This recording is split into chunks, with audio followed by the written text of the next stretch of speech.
Sa construction talaga ako galing. Doon talaga ako, yun talaga yung unang-una kong naging trabaho. Mula sa laborer, yung pagpapala ng semento, hanggang sa naging helper ako ng tubero, naging helper ako ng welder. Lahat ng helper pinagdaanan ko, pero lagi kong iniisip na kung saan ako nagiging helper, dapat doon din ako magiging skilled. Yun talaga yung goal ko talaga, na matutunan ko yung skilled.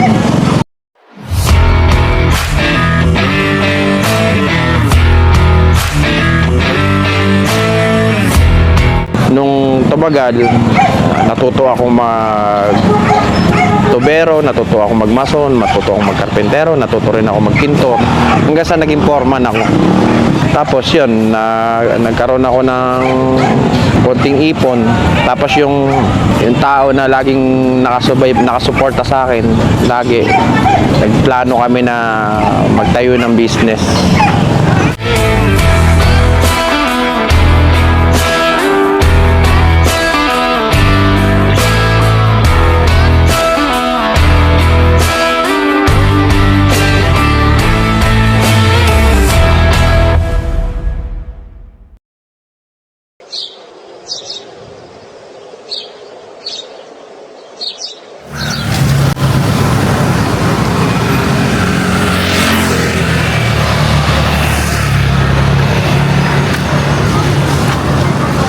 Ako si John Seya, 40 years old, nakatira sa Bagong Bayan, may-ari ng Madjo Chow Master. Nagsimula si Madjo noong June 12, 2023.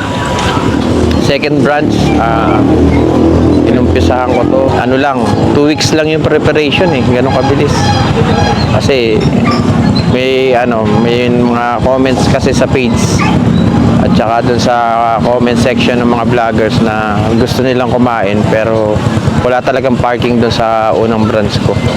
Kaya naisipan ko maghanap ng isang space na ako yung magko-construct, kasi galing ako sa construction. May idea na ako kung ano yung magandang yung plano sa tindahan, kung ano yung magiging itsura ng tindahan, kung ano yung itsura ng parking. Meron na akong idea. Kaya yun, nung nakakuha naman ako ng pwesto, siguro mga 3 weeks lang siguro yung preparation. Inopen ko na kasi kailangan na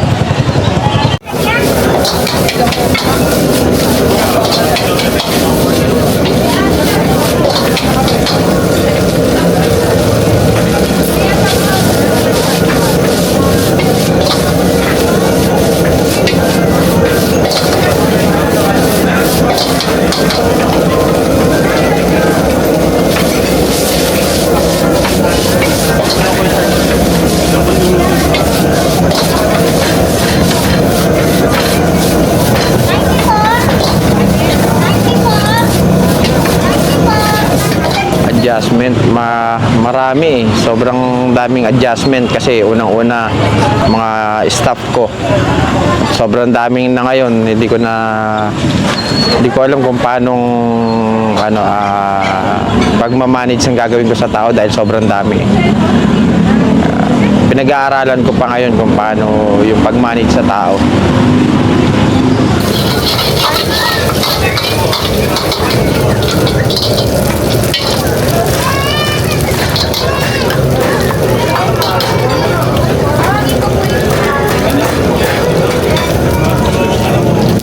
Siguro number 1 yung lasa. Hindi nagbabago yung lasa ng chow pan, at saka yon yung mura, kasi ang gusto ko talaga yung affordable, pangmasa para sa lahat. Sabi ko nga, di baling matiran ako ng konti, at least lahat may yung mga empleyado ko na-enjoy nila yung sahod nila, ganun. Hindi naman ako naghahangad ng sobrang blessing na lang din siguro kung mabigyan ako ng mas more na pa. Madjo, yun, master dyan yan. Master dyan.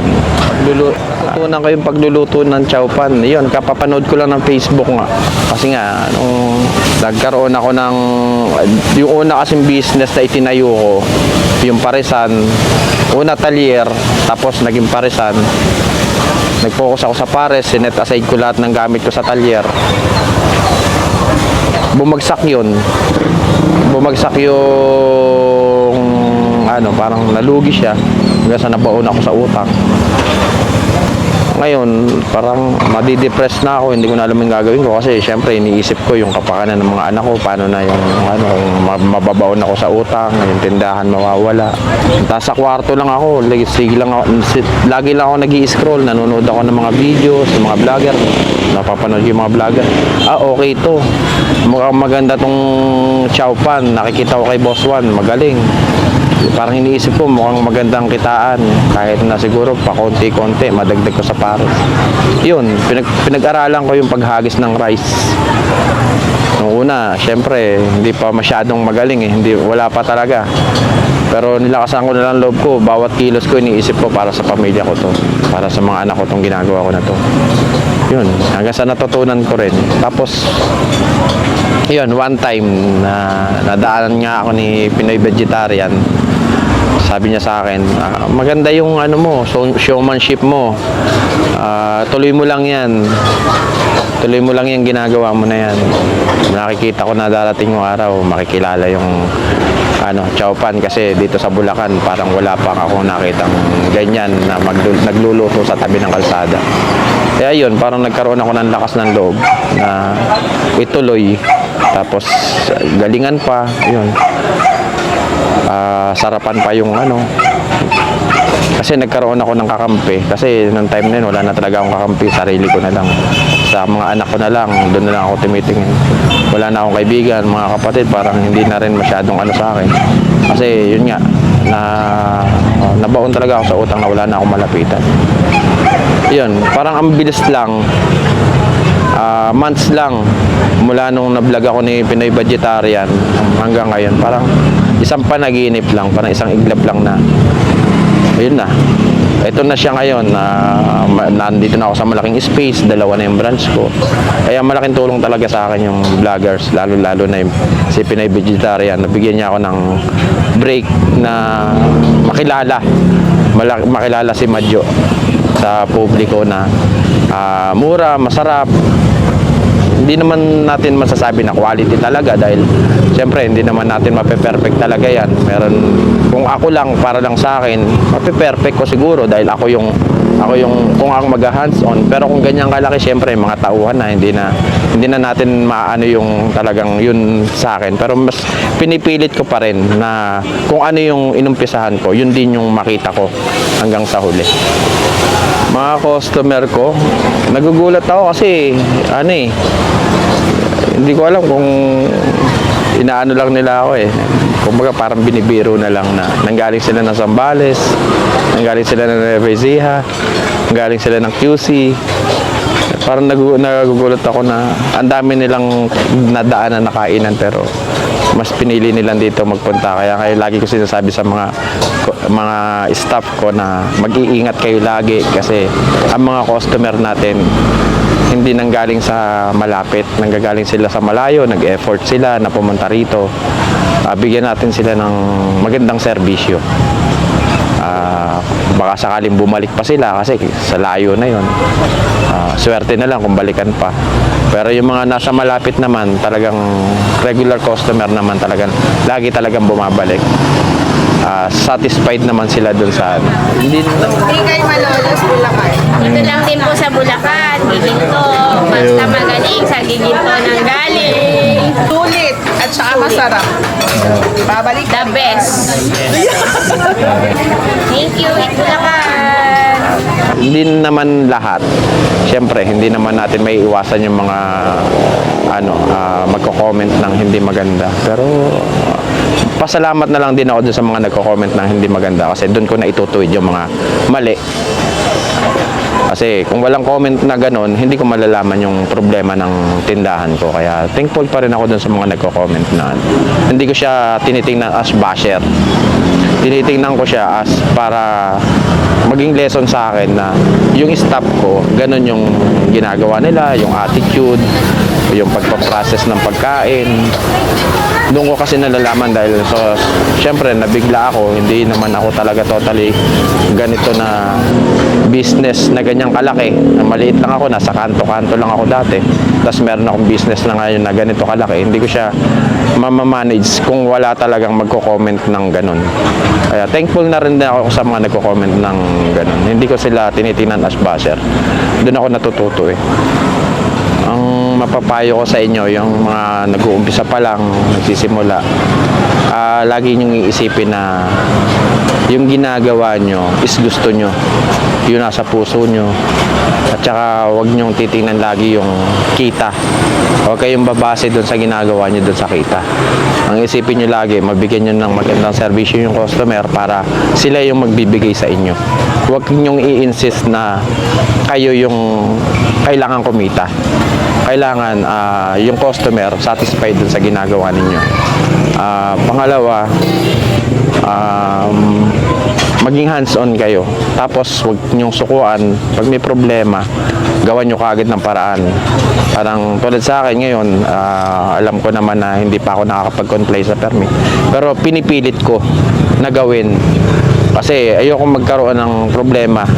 And due time, magiging ano rin yan, magiging problema rin yan eh.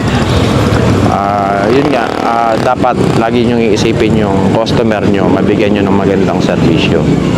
Ang ino-offer ko, yung chow pan, number 1 yung chow pan. Yun pa din, yung dating menu. Tapos, ngayon, meron akong Paris Overload, may under rice, free soft drinks.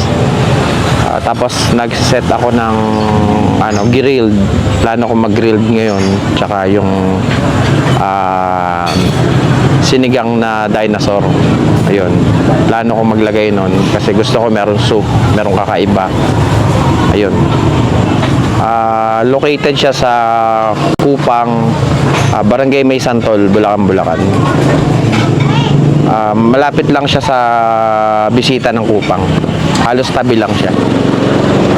Yung dati, nandun pa din siya pero pinagpaplanuhan ko pa, hindi ko pa alam kung bibitawan ko siya or ano kasi dito kinukulang ako sa takeout, sa dine-in. Yung plano ko doon ang takeout, delivery at saka pick up doon sa isa kong branch na yun kasi dito plano ko puro dine-in lang para yung hindi masyadong naiipit yung customer dito na nagtatagal sila ng ganong katagal kasi minsan maabot sila ng almost 1.5 hour sobrang na sa paghihintay yung ganong katagal. Iniimbitahan ko kayo dito sa Madyo Chow Master. Maraming salamat sa inyo mga vloggers na laging sumusuporta sa akin. Maraming salamat sa inyo.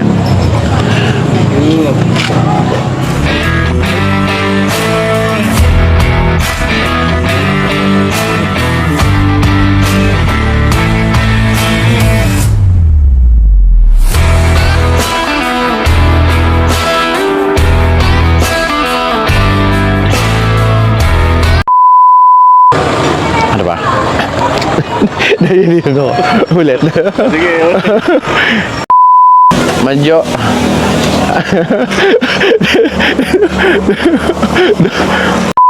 Ano kasi yan, may friend talaga. Hindi pala friend, sorry. Hindi na. Hindi na. Master Jan na lang. Para for short na lang.